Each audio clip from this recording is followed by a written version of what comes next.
Hi YouTube, how are you doing? I'm doing okay. We struck water.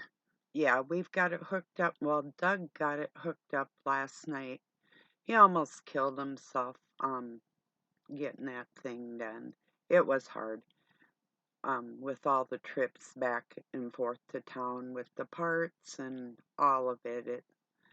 Uh, yeah, crawling into tight spaces, hooking pipes up and all that, and he still might put a holding tank on there so the pump doesn't run as often. So, but he asked me what I thought. He wanted to put it in a certain spot, and I'm like, whatever works, I'll work around it because we're doing some remodeling. So, like with some cabinets, if he wants to put it where a cabinet was gonna go, I don't care. I'm beyond that right now. What things look like, or I mean the ease of things, like to have like kitchen cabinets close to the kitchen. I mean, just sensible things, but other than that, I don't care. Whatever works, whatever is easiest, and a lot of times what is cheaper too for the cost of pipes. And those, I mean, just you can go to town and spend like 80 bucks just on a couple pieces and then find out you need more, and it's a trip. I used to when I was a kid, my dad would put pipes in a vice grip for me, and then I'd use a tiny little file, either a round or a flat, and I'd get all the edges, what are called barbs, on a pipe. So I was removing myself from the pipe, basically. No, just a little joke there, but it's true. I felt like I was participating, or actually doing some time-consuming stuff that, like that. But I learned when I was little. Like when I was really little, my dad got me a hammer and a miter box for doing woodworking, and a miter box saw and my own tape measure and stuff. So yeah, even in construction, and he had a side masonry, concrete, bricklaying business that I would go and help him with. I was his finisher. He'd put me out like if it was a driveway, put me out on boards on the flat surface, and I would do the final skimming on it because I was lighter than him and I could get out there and, you know, with less struggle. I don't know. I think it made me feel good too because I was doing something to help him, like shoveling sand and Portland into the mixer and a little bit of gravel. That was hard. Shoveling gravel is hard. Sand, that's easy, but if you have to have any kind of gravel in your mixture, that's the rough stuff, shoveling that. But yeah, I've done a lot of shoveling in my life too. It's mostly planting trees. So yeah, those are my yard reaps the benefits of the fruits I've planted. So, yeah, there's a few apple trees out there. There's cherries, hazelnuts, all kinds of fruits. So, I'm not really sure what I'm talking about today. Just shooting the breeze with you for a while. I'm sure some of you are at work or going to work or on your way home or whatever. So, yeah, I got this goofy top on Doug bought me, and it's okay. It's got these sleeves, but this part keeps curling up like that. Even if I were to iron it, well, it just hits in the wrong spot like that, and then it curls. So, yeah, it's okay though. All right, really kinda not my style. He loves it. I was like, okay, well then you wear it. No, I'm just kidding. No, I like it. It just and I have some other real pretty clothes, but it's just, you know, Who am I trying to impress, right? I just thought I'd show you if I just got a weird feeling that was something wrong with my arm. It's like, okay. This is more the 60s style, like it was called like peasant type um blouses, you know. Oh, it was so disgusting. I will tell you this story, and I've told some of you I've heard this before. But years ago, when we wore these peasant tops like that, a lady wears them up on her shoulder, but the hose bag, and my mom and I had the same top. I'm wearing mine up here. She's got hers like pulled down like that. Okay. And that's what raised me. That's how different we were. So, her hatred for me not being like that, wasn't your typical mother-daughter relationship. Usually it's the other way around. Like, the mother will be telling the daughter to put more clothes on, but when she leaned over in front of her father-in-law like that, my grandpa, with it all hanging out like that in front of me, and I was like, oh, I hate both of you. I want to leave. That wasn't the only reason. They were brutal and rude and crass and mm, just real bad. So, yeah. But that was the style, and you could tell who the ladies were and who they were not. Or you could wear one down and one up, kind of, they would do too. But even if I had one that kept slipping down, like this one's pretty big. It wants to slip down, but I'm not gonna let it. It's going to stay where I put it, or I'll burn this. Really, I'll use it for a mopping rag, to get in them corners, get them real clean, you know.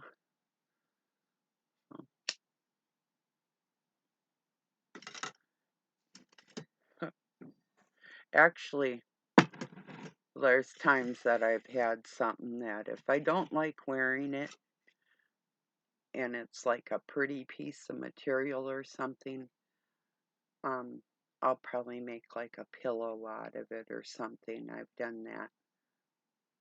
Every once in a while, I'll do that.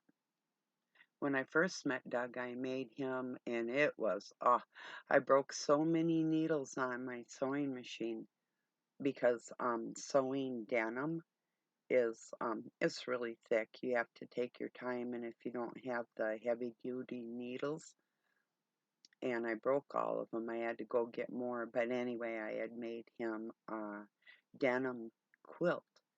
So like some of them had like pockets on it, and parts of it had like different like rivets or whatever from. And I got a little tiny denim quilted one that I have over his desk chair too, that I made it look almost like it was upholstered with the denim, but it's actually just to keep, if he comes in with his work clothes on, he can go sit and not worry about it, and it can be washed. So, but yeah, so anyway, he had a really, really hard night. I think he was up till probably 4 o'clock in the morning, and he just wasn't feeling well. And I was wondering too, because, and I just thought of this a little while ago, because he physically is like physically weak and ill today. But when that alarm system went off yesterday with those announcements, he was in town or closer to town when those went off by the towers. We're like, oh, 6 miles from the closest tower, maybe 7. But he was right by them, and he had had one of them jabberoos a few years back, not that last one, but I thought, well, I don't know. I didn't trust that. I thought maybe just the frequency made him feel ill, or I'm not sure, but yeah, for some reason so I just told him he got up, he's kind of hanging on his chair, and I go, why don't you just go lay back down till you feel good? At least at this point. Like last night, I got a bunch of laundry done, and I got 3 loads of dishes done. So it's, yeah, getting caught up. It's still gonna take me a while, but we'll get there. So anyway, yeah, I'm grateful. I mean, to be without water, a lot of people don't realize what that takes to pack and boil water just to keep yourself clean. That's a trip.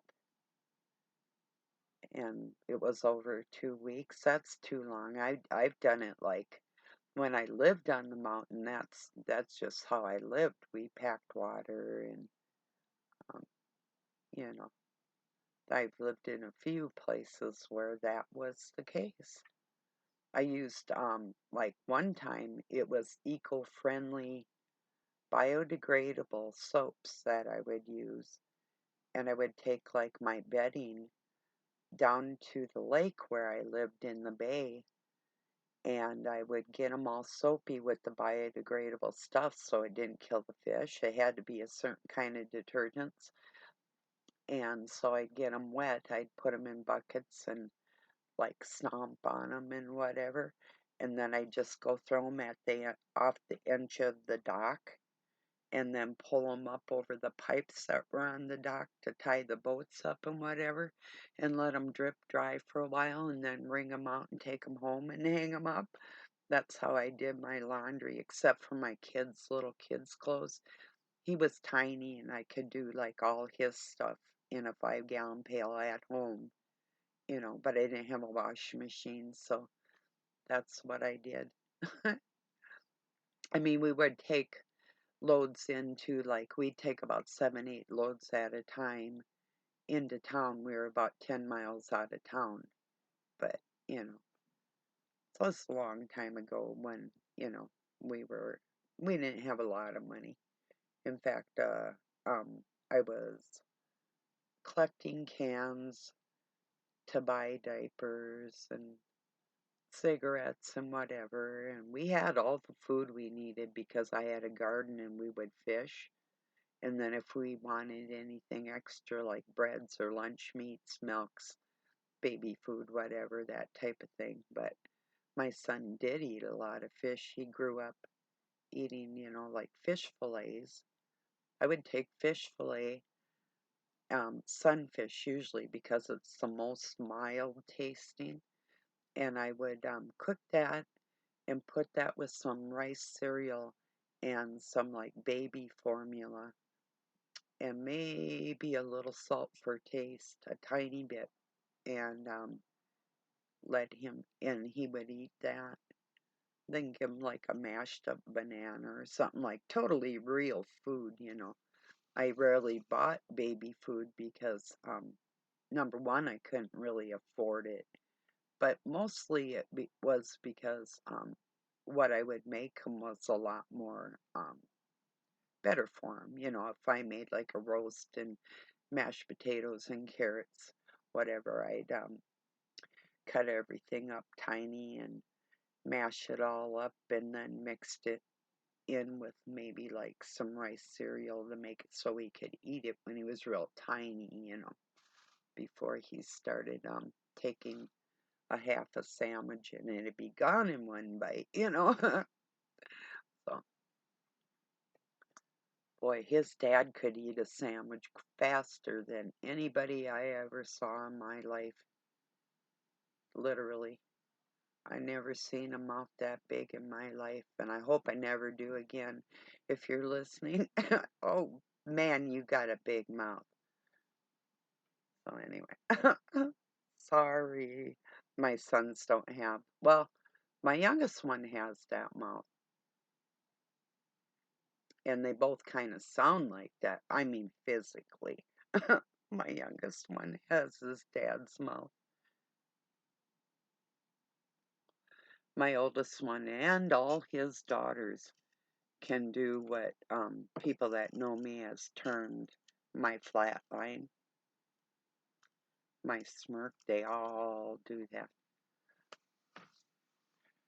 It's something I had to practice to do that I learned from Stan Laurel, the comedians in the old black and white shows, Laurel and Hardy. He was Laurel was that's and it's just weird. I had to practice that. Then my sons did it, especially my oldest one, and all my oldest one's daughters, my granddaughters, all three of them do that. Like, yeah, but I had to practice it. So how did you just do that? You know, so isn't that weird that it went through the generations? Something I practiced, you know, or people are just similar in a lot of ways, but really I patterned that after an old comedian, you know. Just like the first time when I saw my middle granddaughter walking on her hands, I thought, geez, and I hadn't even met her yet. And here she was doing stuff and it looked just like me. And I'm like, wow. Of course, my granddaughters look like their parents. I'm not so vain like, oh, my grandchildren look like me. No, they don't. Yeah, they look like a mixture of all the forefathers, you know. And so, you know how people are like, oh, he looks just like his dad, you know. And I'm like, you think so? Well, you don't know shit because he looks like his grandpa, you know. But anyway, mostly women will do that to other women um, intentionally. And it doesn't much happen with girls. Well, you'll hear, well, you look a lot like your mother or something like that. But I think women, I think you got what you get what I'm just saying there. Or they'll do it with girls. Like, oh, if she were a boy, she looks just like her dad. Well, she's not a boy and she looks half like her mother, too, you know. But and there are some people that resemble people more, but I think women, ladies, mothers, what I'm saying is just true how other people will use the looks of a child to annihilate the gift you were given from God by giving birth to your child, if you know where I'm coming from with that, you know. So, and what I got to say about that, take one finger away, that's what I got to say about that. That is so cruel. And I always try to remember too when I see a child that resembles a parent, I never try to annihilate anybody just for the reason that I could do that. It's like people don't do that.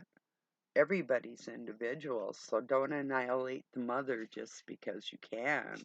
And you know, that's been on my mind.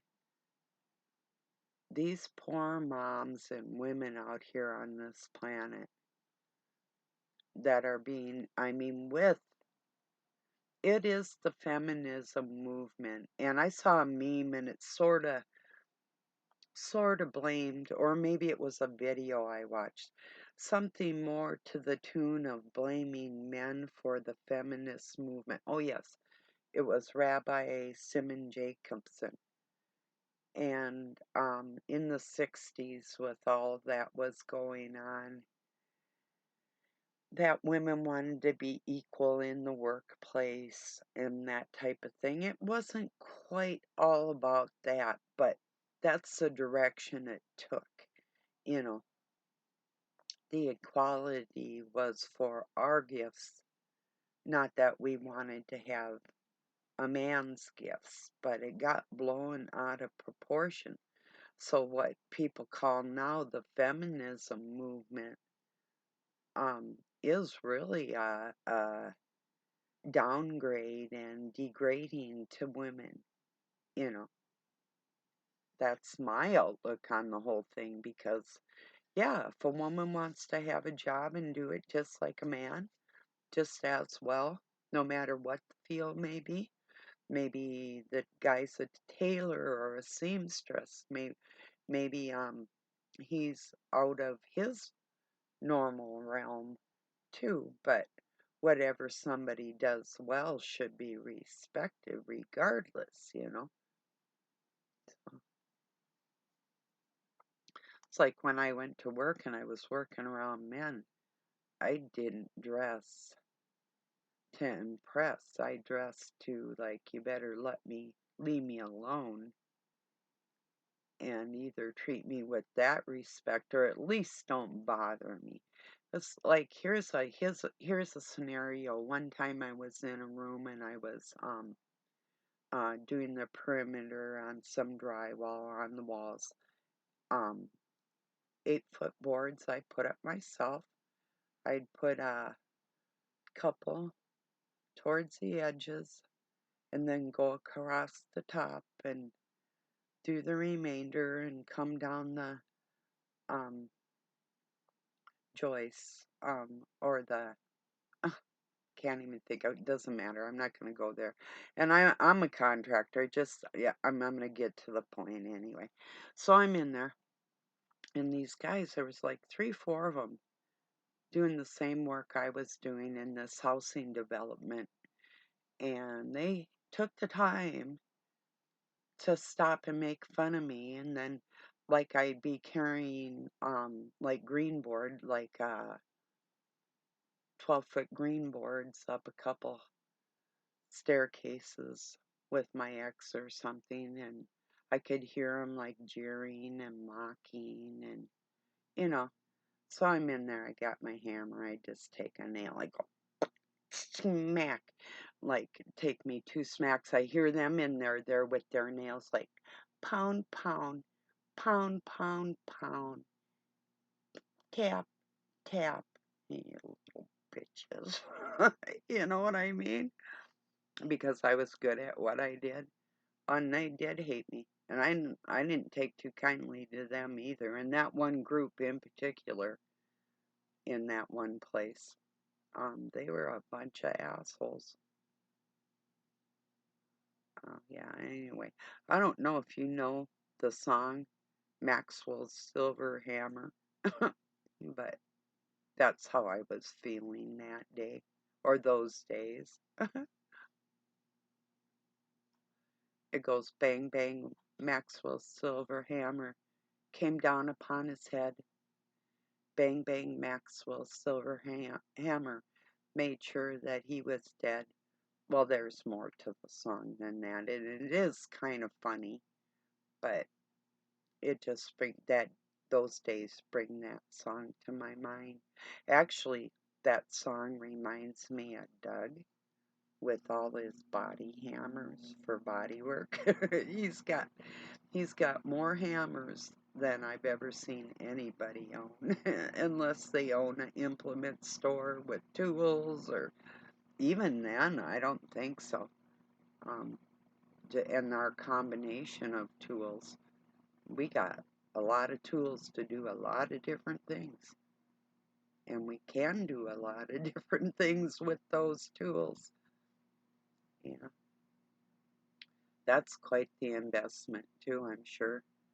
There's people that would like to just us to drop dead, and they could just sell everything we have at an auction and go take a vacation to like Bermuda or something. Yeah, might as well go there and get lost because you're already lost. I've just been trying to unlose you. You know,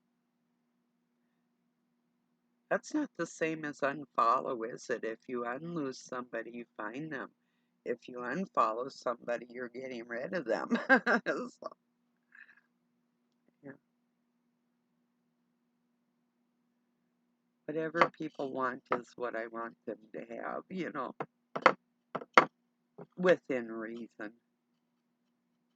You know, I want what's best for everybody, you know. So, cheers, everybody. Nice coffee cup today without my glass. Yeah. I almost got out one of my crystal, like a um, wine goblet. I thought I'll put some coffee in there and then I'll freak everybody out.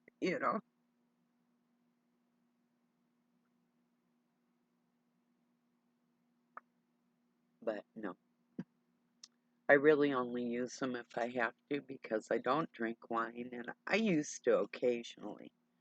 I get like leaf from mulch, a black tower. It's a um, milk of God. It's Rhine wine.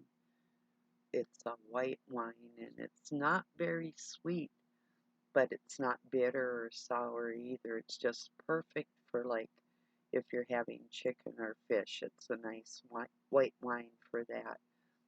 And for if I were to have a steak, I like Beaujolais Burgundy.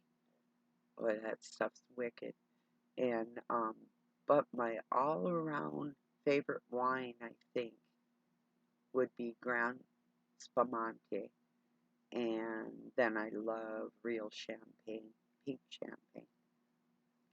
Can't go wrong with that. But like Doug would say, champagne, you know. And like he calls hors d'oeuvres horses over. It's like, yeah, you really got to practice up on your French there, dude. That's pretty bad. Bon appetit. Bon appetit.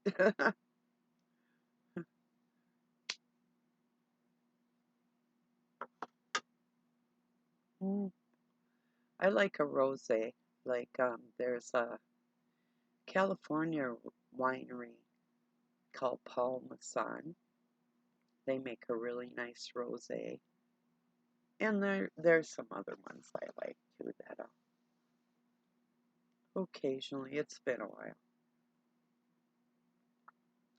There used to be, when I was really young, we would get bottles of this really cheap wine called Boone's Farm Strawberry Hill or TJ Swan Stepping Out. Oh, that stuff was good too. Usually be like a friend of mine, like my friend Natalie and I would get a bottle of wine and we'd share it while one of our boyfriends would drive us around or something. So silly little like 15-year-olds. One time, neither one of us had smoked any weed for like a very long time. Well, I had like it might have been the second or third time I had ever smoked it. And I walked up to her house and we would meet and because we lived out in the country and we sat on the side of this hill and we smoked a bowl. Then went back up to her house and we were in the bathroom cracking up, just laughing our butts off. And that was a good day. Funny. Then I didn't smoke again for probably years. First time I did, I was I was actually at work. I was 12 years old and I was in a paper shack because I was a paper delivery person, or what they would call a paper boy for the Minneapolis Star and Tribune. So I'm at work and we're waiting for the regional manager to come. And somebody had a joint with a strawberry paper passing around. I didn't think I got high. So I thought, I don't know what everybody's big deal is about all this until I was walking home. then I noticed something was a little bit different in my life. Like, I was taking these steps off the curbs, and walking. It's like, I was like walking on a cloud. It's like, this is weird. So, is this all it is, But yeah, I don't think I even got the munchies or knew what. I don't even let that bother me. And people are like, oh, they'd get the munchies. Yeah, because when you smoke, the THC takes the vitamin B12, which is your energy that you can get out of proteins or carbohydrates. You can get like with chips or that type of thing. So I notice like when I do smoke, if I start getting depleted, then I'll just go have like a glass of milk or something. I don't have to cram a bunch of crap into my system if I know the science behind it. Or if you just take like a half a vitamin and a sip of water, you're going to be better. Or um, there's people like Doug that have gotten like paraquated, angel dusted.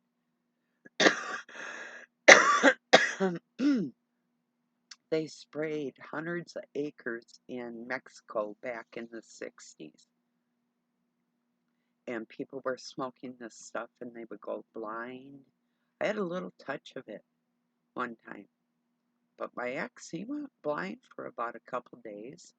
And Doug got paraquated too, which is a big tranquilizer, which is part of the formula. This stuff is actually in some of the stuff people are injecting in their cells currently, as part of this so-called science. But anyway, it gives you nerve damage too, and it can make you violently ill. So if you smoke something again, you might get the reoccurring symptoms of what had happened to you like in the 60s or the 70s, you know? So, yeah, Doug got paraquat. Well, because he was buying mass quantities of it for cheap and then, distributing it. And that didn't work out too well for him. So now he has to be really careful if he ever does smoke again. He was smoking like a couple years ago. I had made him a little bong, and him and his friend would sit out in the kitchen and have a couple hits. But yeah. And when I first met him, he smoked and then kind of quit. I think that was for my benefit to kind of entrap me. And see, when I first met him, I didn't need any kind of entrapment. I had my own money, my own weed, my own house, my own car. I didn't need anything from anybody. But I think he just wanted to make it look like he was more like me in that way. So, but then on the other hand, I had times where I was acting more like him too. Um, it was when my kids weren't in the house, and one weekend, well, more than once we did that. We'd buy like a couple cases of beer and drink one each, and go get more for the next day, and just stay up for a couple days drinking beer. So, and there's 18 beers in a case, and it wasn't like low zoot beer, it was high grade. Like it was probably at least 3.5, maybe 3.6 or 7% alcohol. So but when you're young and active, you things don't really affect you like it does when you're older. If I drank like a half a beer right now, I'd be out here laughing like some cackling goon, for real, because I get kind of silly. Not stupid, just silly, funny. Some people might not think I'm funny, But I'm funny when I'm drinking. But when like the couple times I bartended helping my mother-in-law, and another time just doing it because I felt like it. Nothing else to do in my life at that time. Um, I didn't drink when I bartend because you can't be a good employee somewhere if you're joining in being a drunk. You're not going to be attentive to the people in the establishment. So, yeah, I was a good bartender. Never let nobody sit there and if they had too much, this was before they made laws too. It's like, I am just not giving you another one. You need to go home to your wife, that type of thing. Or if people would call the bar and like the wife, is so and so sitting here, I'd be like, I think so. And they had already told me not to say they were. And I go, I think so. Just a minute. Let me check. And I'd go, your wife just asked if you were here. And I told her I thought you were. What have you got to say about that? Tell her I'll be right home. I said, yeah, okay. He'll be right home. That type of thing, kind of encouraging people to do the right thing. Yeah, I did. I was a good bartender, not just what's going to make money, what's the right thing to do in any given situation is how I do life. So,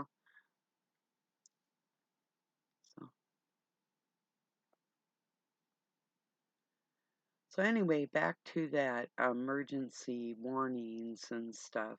I think a lot of it. Oh, here's something interesting. Did you hear that Russia and the United States had the same public service announcements at the same time? That's a little weird, isn't it? And then I heard that Vladimir Putin wants to go back with his country like 600 years ago. And I heard somebody say, well, if it were for like the armaments or the computers or technology, and I don't think that's quite what he means. I think what he's saying is when his empire was more whole, like when Ukraine was actually considered a part of that, or uh, the Czech Republic, or USSR back in those days when it was a bigger conglomeration. I think that's pretty much even before USSR. I think he's talking about pre-civilized times and the amount of the Northern Europe that and Eastern that they actually did possess. I'm pretty sure he's not talking about just eliminating all their technologies and going back, 600 years. Pretty sure that's not the case. Whoever said that, I don't know where you got that, but I'm almost certain that is not that they're not going to throw away their armaments and go back to using like a catapult or even like a cannon, that type of technology. I think they'll be a little more sophisticated still. Not any more than we are in the United States, but similar. Because they're all related and they're all playing war games just for the money of it all anyway. Yeah, it's territory and it's who's going to control what, but there's still one force of evil that all work together no matter what country they're in. And you and I are not a part of that. And even if we were a part of that family and we're not like them, we're not a part of that. We're not sitting at the same table. They want us to eat bugs. They hate us and they want to use us, you know, just a slave on for them, you know.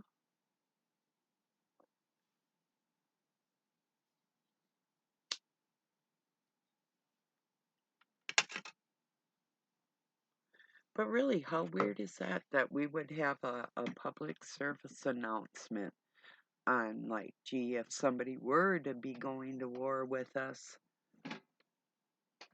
and that announcement would be the very same thing in Russia. Hmm, that's weird. Same day, same time. Why? And if they're at war with people that we support, or some people support them, I'm not one of them, you know, because I know the game.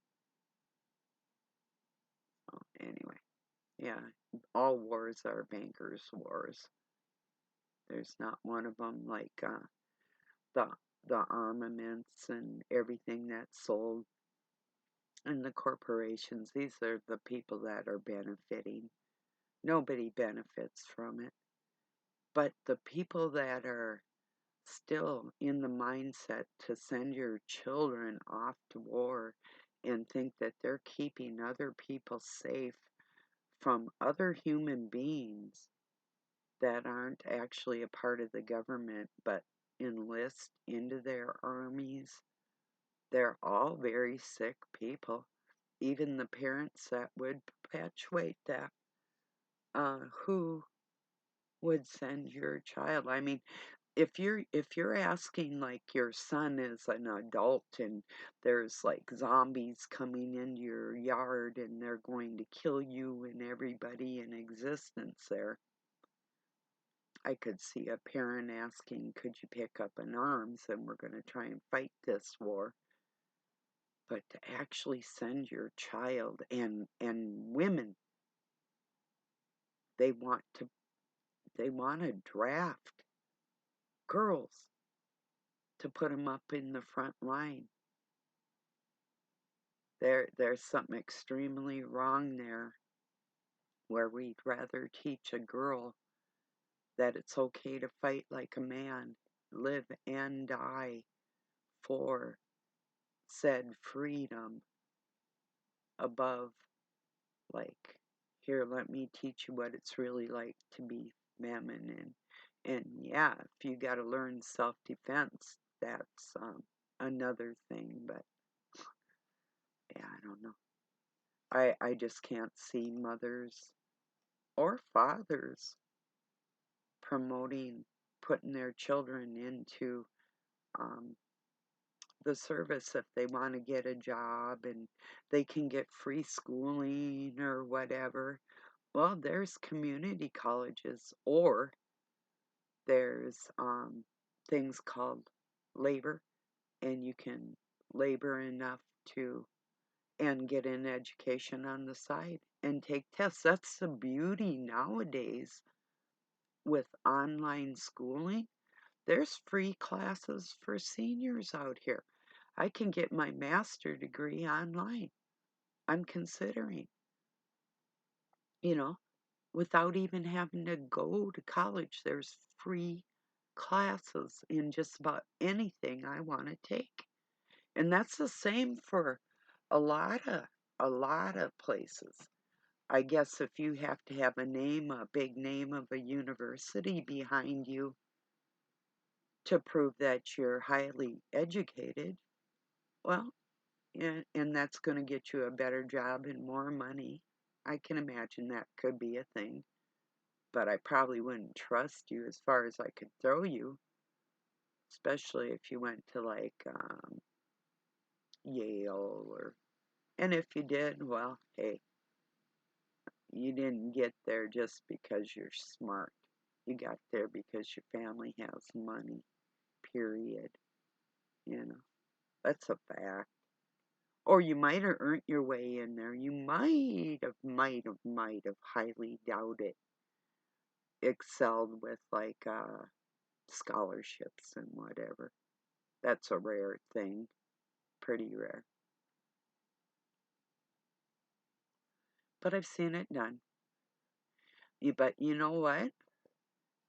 How to earn scholarships and um, work your way through university when you're adolescent and you're coming up, that is not taught enough in the school systems of how to excel in a higher education.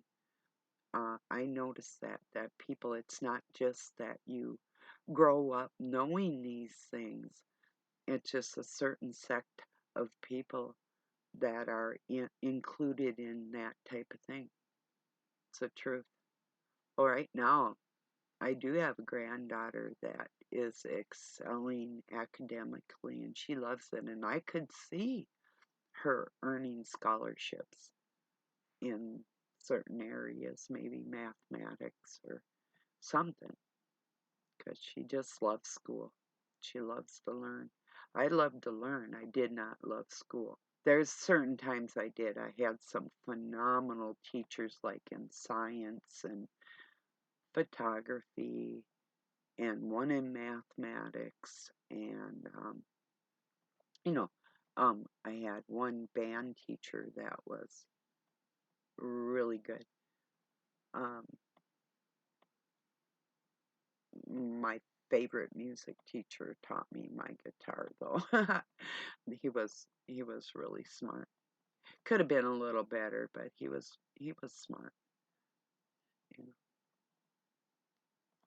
To me he seemed like I don't know, he seemed like a failed musician that just took a job in a music store, in one of the biggest music stores in existence at that time, and taught classes because, like, his dream failed and he ended up, and so he had this kind of aura about him that was sort of like a bummer, you know. He was okay, but he was sort of a bummer.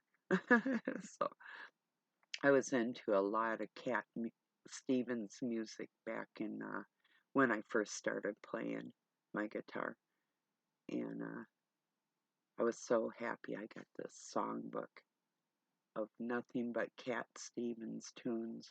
Just loved them. Got a little sick of them, but yeah. And then recently, he had written a children book, about maybe 4 or 5 years ago here, and made some cartoons to go along with it. And it had what I would consider Baphomet and bi references that children don't need to hear. And that totally, I'm like, you are no longer Cat Stevens or Yosef. You are a jerk. And I told him that too. Then it was after that he got up and made some kind of video to try and appease the situation. It didn't help much. I still don't feel the same way. Anyway. And then I noticed Stephen Ben-Dinoon, or no, it's on the Israeli News Live channel, changed his terminology from calling the fallen uh, watchers, whatever. He's not calling them aliens. He's mixing it with fallen angel, alien, that type of thing. Let's see, what did he write? Let me see. It might be, yep, it's right here. Demonic aliens, disclosure, and Area 51 insider. I don't want to hear it. I've been to Area 51 and pretty much as far as I could get close to the facility, and this was in 1985. I think, that summer. And what it is, it's a testing ground for explosives and different things out there. And you can tell by the landscape of the great Southwest down there that a lot of this is, it looks like nuclear warfare area testing, you know.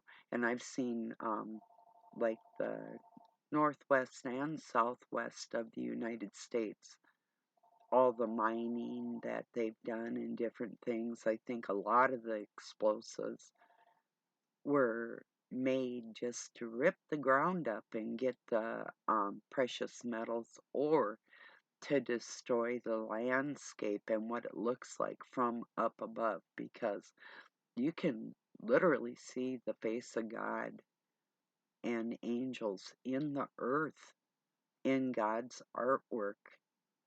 Like a mountain range might look like a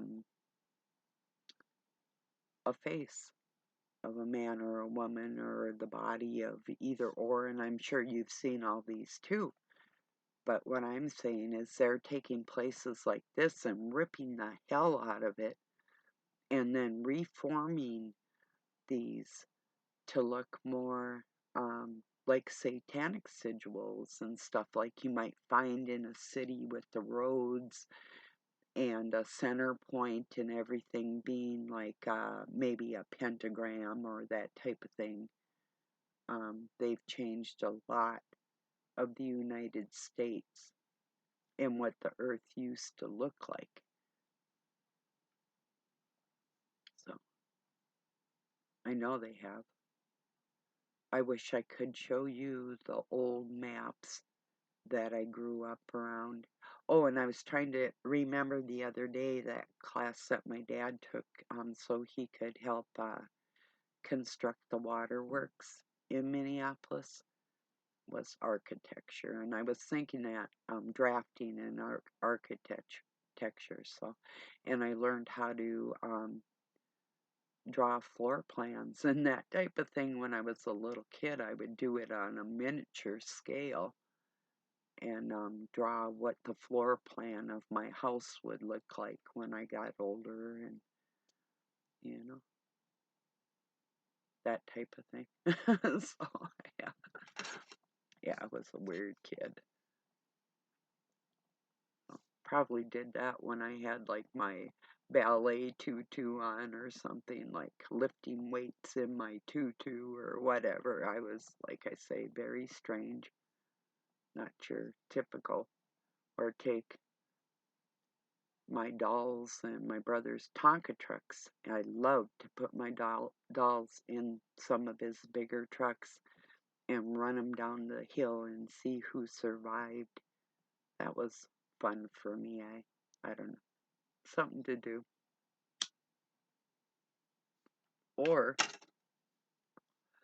I loved my wagon, and most of the kids in my neighborhood loved my wagon too. But um, going down the hill, and that could be very dangerous because they're really not built for cross-country travel like that. So I'd hook my dog up to it, and yeah, that was dangerous. I really hurt my little cousin. Not horribly bad, but kind of bad, because my dog seen a squirrel and took off, and he was in the wagon that I have my dog hooked up to. So then I wouldn't just leave my cousin. I thought I had him. I thought he was supervised, but you know, I was like 12 and he was 4, so it's like I did not have control over the situation. I felt bad. And the wagon hit a curb and Brian went flying out and started crying. I mean, he scraped his knee. I didn't kill him or anything. He lived through it, but I felt pretty bad. So.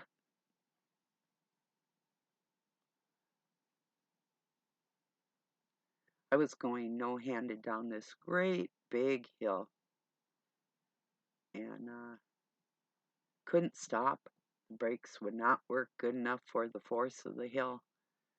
and I hit the curb and flew into an oak tree and almost cremated myself. That was a rough one. I've done a lot of stuff like that. And I used to, and then you heal quick. You're a kid, so you don't realize that you can actually hurt yourself beyond repair because you're little and you just don't realize that. You think you're infallible, nothing's going to touch you because you're like super person, put your little cape on and go out and play and jump off walls and, all that stuff. So,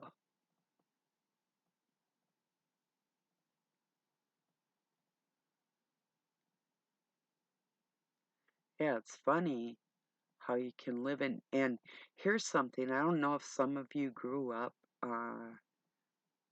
and I know for the ones that grew up in pure hell, this will touch you. You don't actually see the earth and people as colorful. When you're in deep, dark depression, when you're a little kid, you don't even realize it. Even if you're sort of happy and, things seem kind of normal.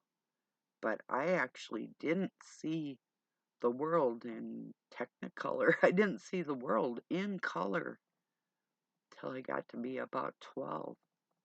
I don't know if it was that I was growing into womanhood or my literal eyesight changed or what it was, or the God in my heart and the decisions that I started making that year.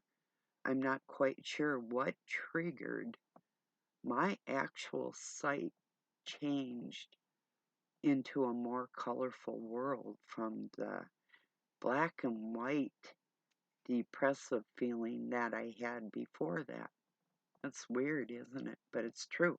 Maybe some of you have lived through like coming into the light type of feeling.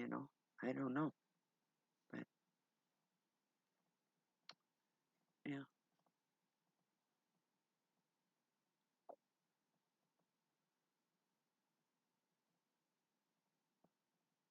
I had a very strange, busy and strange childhood. Jeez, we went so many places and I did so many things. Then when I got to be an adult, I moved around. I mean, like, in between 17 and 34, I must have lived at least 100 places. At least. I couldn't even tell you all of them. If I sat down and wrote them down, I'd probably forget a lot of them too. It was a trip. I've been so many places and did so many things, you know.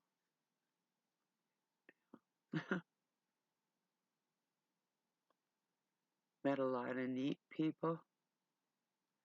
Met a lot of weirdos. Um, and Doug will tell me, well, um, like he goes shopping and you don't know what it's like out there. I mean, I go occasionally, but I'm like, he grew up in a town of 700 people. I'm like, you don't know what it was like in Minneapolis. It's like what you're describing right now was the feeling I had all my childhood. So enjoy yourself.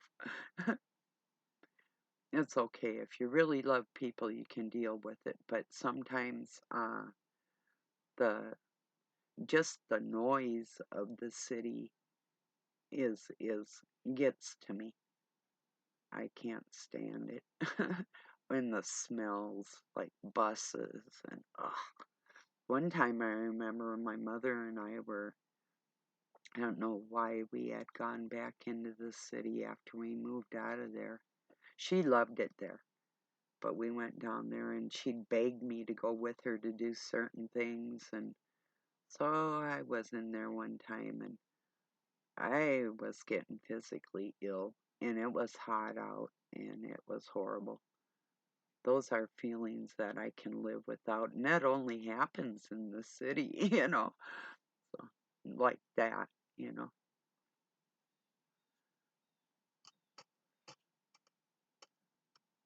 But I'm one that kind of always have gotten kind of car sick, motion sickness, like vertigo.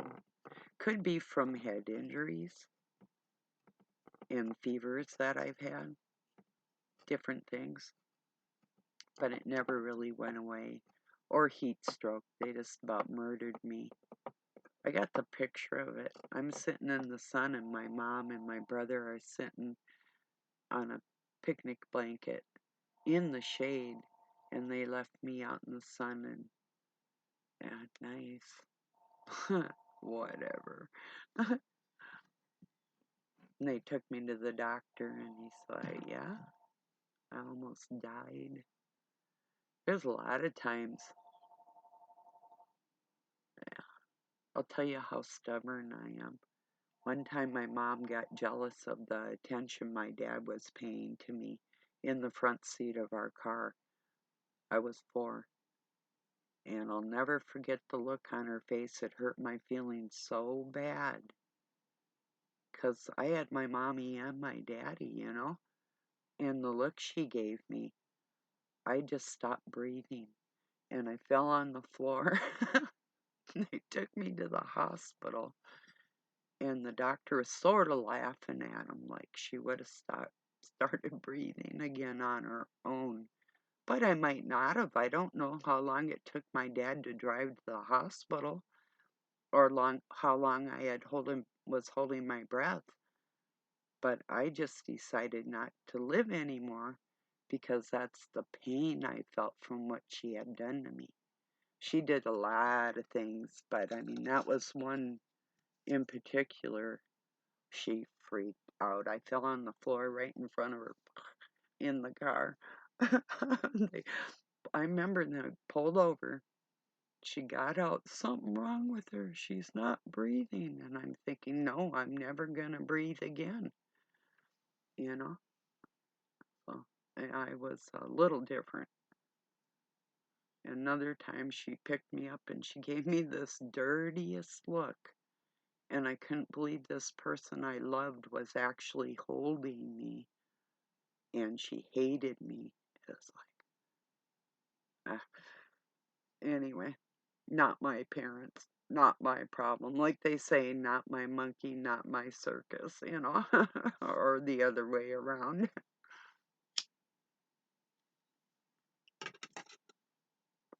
But I've always kind of had my little ways where people don't really get away with doing bad things to me. And why should they? That's kind of a natural reaction. They can say, well, yeah, God's our vengeance. Yeah, that's okay. I don't know who put the thought in my head to make me hold my breath, but there you go. Somebody's working through me. Excuse me a minute. So, yeah. That's how strong-minded I've always been, is what I'm trying to tell you. I was born that way. Huh. Nothing's really changed. If you're mean to me, I'm going to hold my breath from you. No, I'm just kidding. Maybe. Never know.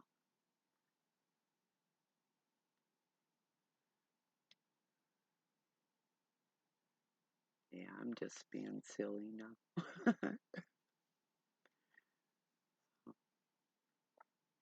That's probably about it. I must be done talking if I get just silly, you know. Like I say, just spending some time with you and seeing what's on your mind. What do you think about these service announcements? I think a lot of it is to instill fear in people. I really do. I mean, to have Russia and us doing that on the very same day, I think they're planning. Excuse me.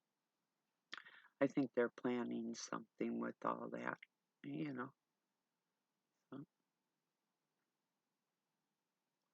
So what do y'all think about this? Do you like the people that kind of ease their way out of a video and give you a little bit of a warning? Or do you like the ones that just say something and then click it off like they made their point and you're going to sit with it? What one is more appealing to you? I think it's rather satanic just to make your point and just cram it down people's throats. I try to make my point and then I'm going to ease my way out of here and not leave you with that cold feeling that's rather narcissistic, you know. I've seen too many people doing that. I mean, I've done it. And there might be a major reason why it's done. So I guess who am I to say what another person's doing? I guess I don't know. I just know the feeling that it leaves me with is I'm probably not going to watch a lot of that type of person because when, I mean, okay, if it's like a show or if you're in an auditorium and you're listening to a professor speak or something, or you're in a classroom and stuff, and he's or she's got her curriculum, she's saying what the day is holding in store and what we've covered or what we're going to cover and everything. And then she goes through the whole thing, closes her book, and said, and I'll talk to you tomorrow, class. Shuts the book and walks out the door. That's a little different, you know. But these people are like, blah, blah, blah, click. You know, I don't know.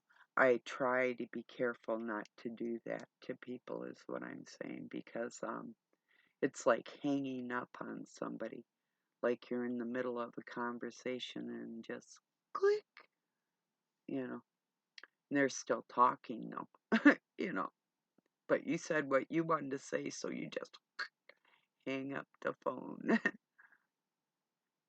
so, so I try not to do that. And when I do, if I do, my apologies and excuse me because it is rude. So if I'm in a bad mood or I'm yelling at somebody, that might happen. And that could be with these people too. I have no clue. Or they just don't know how to gracefully exit people that are paying audience to them. So they just say what they gotta say, and it'd be like a singer singing their song and everybody's clapping and they don't say thank you. They just go, sing my song. Bye. You know, wouldn't that be rude? But it's true if you think about it, because we are actually paying homage to another human being. We are humbling ourselves to give these people our time or attention and money or whatever the case may be. They can be gracious enough to give us a closing on their situation with grace and humility out of their selves for us, paying homage to us for paying homage to them. And that's how I feel. It's like, I'll give you a good example, would be like Rabbi Simon. He's like, thank you, and then he'll, thank you for letting me be with you, and thank you again, you know, that type of thing. Because he means it, you know. So I guess the people actually do show, you know, who they are out here by people grow too. So maybe the person that I am actually talking to heard that and will take that into consideration a little bit. It's not a personal thing. It's for everybody. It's what I try to do. So I'm not hurting you. I do not want to hurt your feelings. People do that enough. They're cold. This world needs less cold-hearted people and more people that are willing to open up their hearts and souls and really be humble. You can say you're humble, but that's not humility at all. And it's not very godlike of people to have an audience and then just expect that they deserve that because that's not very deserving. So, okay, everybody, I love you. I tried to say that in the nicest way possible, even though it did sort of kind of, for the 100th time at least, it didn't sit right with me. So, and I've done it, and I know I have, and I know when I have, but I'm not doing it to the people I love. And if I do it, once again, my apologies. So, okay, everybody, have a really beautiful day wherever you're at. Peace and love from Pine City, Minnesota, USA.